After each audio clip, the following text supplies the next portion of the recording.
আমাকে আমাকে যদি বেলেম করতো আমার কষ্ট লাগতো না। তার মানে ওই বোঝাতে চেয়েছে এসে ভাঙড়ের মানুষ নাকি ধর্মীয় উস্কানিতে পা গলায়, ভাঙড়ের মানুষরা নাকি ধর্মান্ধ। এটা হতে পারে? আমি গর্ব করে বলি, সারা রাজ্য ঘুরে দেখুন, কোথাও না কোথাও হিন্দু মুসলমানে ধর্মে ধর্মে কিছু না হলেও লড়াই হচ্ছে। আমি এমন একটা জায়গার বিধায়ক, ওখানে মারামারি হানাহানি হতে পারে, হ্যাঁ গোলাগুলি চলে, এই শওকত শাহজাহানরা এই আরাবুল্লাহ থাকার পরে হিংসা হতে পারে, কিন্তু ভাঙড়ের মাটি পবিত্র মাটি, এই মাটিতে কোনোদিন ধর্ম নিয়ে হানাহানি হয় না, সেখানকার আমি বিধায়ক। আর ওই অপদার্থটা আজকে এসে ভাঙড়ের মানুষকে কুলসিত করে গেছে, এর জবাব ভাঙড়ের মানুষ 1 তারিখে দেবে।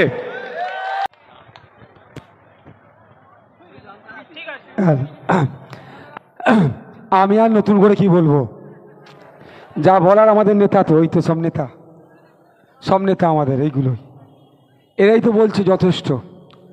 ওরা যখন রাস্তা দিয়ে হাঁটে ওদেরকে চোর বলে, আমাদের জাহাঙ্গীর ভাই, আমাদের উসমান ভাই, আমাদের রাইনুর, আমাদের কারিমুল, আমাদের আসমা ভাবি, আমাদের এই যখন রাস্তা দিয়ে যায় এদেরকে ভবিষ্যৎ প্রজন্ম, ভবিষ্যতের ভাঙড়ের কারিগর হিসাবে দেখে, এটাই তো বলছে।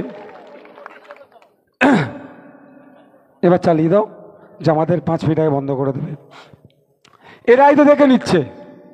আমাকে বারবার আইএসএফের যারা শুভাকাঙ্ক্ষী বলছে, ভাইজান একটু ভাঙড়ের দিকে নজর দেন, ভালোবাসে আইএসএফকে, ভাইজান ভাঙড়ের দিকে নজর দেন, বারবার বলছে, ফোন করছে, জানাচ্ছে।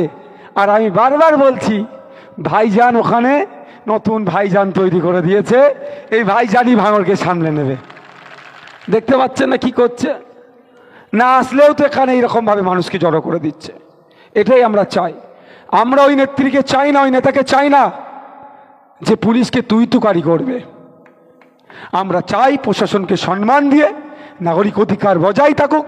সেটা রাত 10টা বেজে যাচ্ছে, বাজি ফুরাচ্ছে, পুলিশ বলেছে বলে সেই পুলিশকে তুই-তুকারি করবে, ওই নেতা আমরা চাই না। ওই নেতা চাই না অধ্যাপিকাকে জগ ছুঁড়ে মারবে। আমরা চাই শিক্ষার পরিকাঠামো যে তৈরি করতে পারবে তাকে আমরা গড়ে তুলতে চাই। দেখুন, আজকে আমি বেশি কিছু বক্তব্য দেব না, তবে কিছু প্রশ্নের উত্তর আমাকে দিতে হবে। কারণ কে হোয়াটসঅ্যাপে টেক্সট করে নাকি জোট করতে চেয়েছে, সে মিষ্টি মিষ্টি করে ভালো ভালো কথা বলে সেন্টিমেন্ট নেওয়ার জন্য সালামের নাকি উত্তর নওশাদ দেয়নি বলে ভাঙড়ের ধর্মপ্রাণ মুসলমানের মন জিততে চাইছে। অত সহজ নয়। ভাঙড়ের ধর্মপ্রাণ মুসলমানরা জানে ভালো করে যে নওশাদ সিদ্দিকীর আচরণ কি। যদি জোট করার ইচ্ছা ছিল হোয়াটসঅ্যাপে টেক্সট করে জোট হয়? তো আমাকে চমকাচ্ছিল, কি বলছিল আপনাদেরকে ভুল বোঝানোর জন্য, এই মাইকের আওয়াজটা কম, একটু বাড়াও, আমার গলার অবস্থা ভালো নয়, গলার অবস্থা খুব খারাপ গো ভাই, আপনারা বলুন। আমি বলেছিলাম, তারপরের দিনই আমি ধবধবিতে গিয়েছিলাম, গিয়ে চ্যালেঞ্জ করেছি হোয়াটসঅ্যাপে কি আছে সাব ব্যাংক সেটা জনমানুষে নিয়ে আসা হোক। হোয়াটসঅ্যাপে টেক্সট করে নাকি উনি জোট করতে চাইবেন। আমি আপনাদের বলে রাখি, পশ্চিমবাংলায় দিনের বেলায় বামপন্থী, রাতের বেলায় আরএসএস হয়ে কিছু নেতা ঘুরছে। তার উদাহরণ গতকালকে, তার উদাহরণ দিয়ে দিচ্ছি, তার উদাহরণ মিলিয়ে নেবেন। গতকালকে কলকাতা হাইকোর্টে ওবিসি সার্টিফিকেট বাতিল করেছে। কেসটা করেছিল আরএসএস এর এক নেতা, কেসের হয়ে আইনি লড়াই করেছে সিপিএম এর দুজন পার্টি মেম্বার।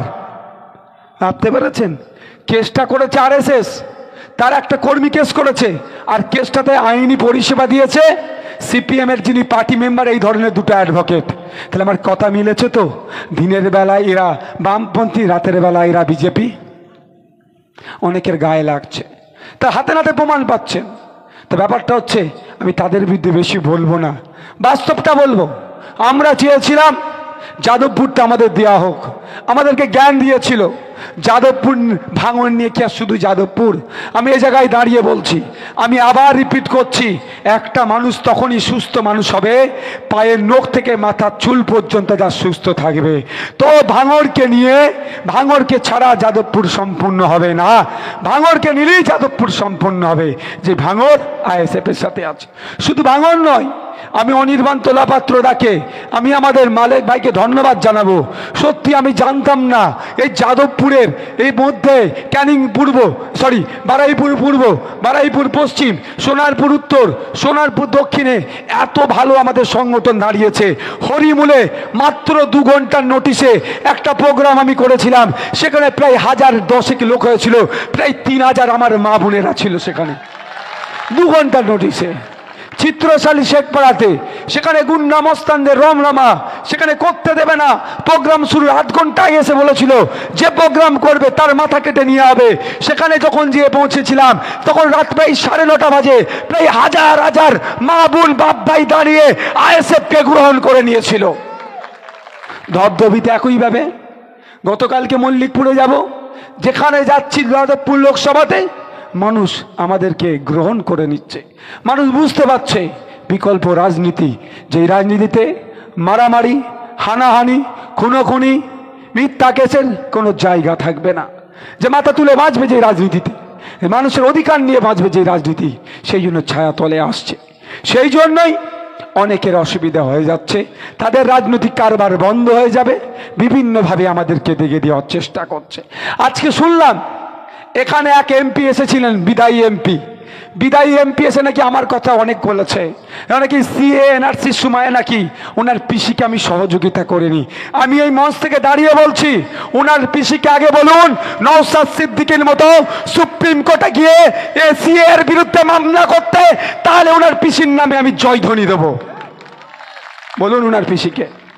ওনার পিসি সব করেন কিন্তু মামলা করবেন না সিএ কে নিয়ে, কারণ ওনার পিসি ভালো করে জানেন সিএ কে নিয়ে মামলা করলে ওনার পরিবারের আদরের দুলালকে হয়তো তিহার জেলের ভাত খাওয়াবে।